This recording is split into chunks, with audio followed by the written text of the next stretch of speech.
بسم اللہ الرحمن الرحیم۔ السلام علیکم ورحمۃ اللہ وبرکاتہ۔ حضرت عبداللہ بن مسعود رضی اللہ عنہ نے فرمایا، کوئی بندہ اس وقت تک ایمان کی حقیقت تک نہیں پہنچ سکتا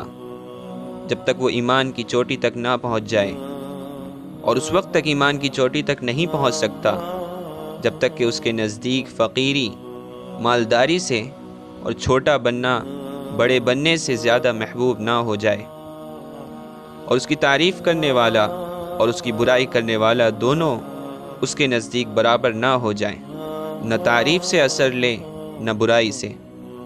حضرت عبداللہ بن مسعود رضی اللہ عنہ کے شاگردوں نے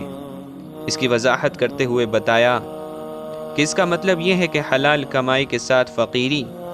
حرام کمائی کی مالداری سے زیادہ محبوب ہو، اور اللہ کی اطاعت کرتے ہوئے چھوٹا بننا اللہ کی نافرمانی کے ساتھ بڑا بننے سے زیادہ محبوب ہو، اور حق بات میں تعریف کرنے والا اور برائی کرنے والا اس کی نظر میں برابر ہو۔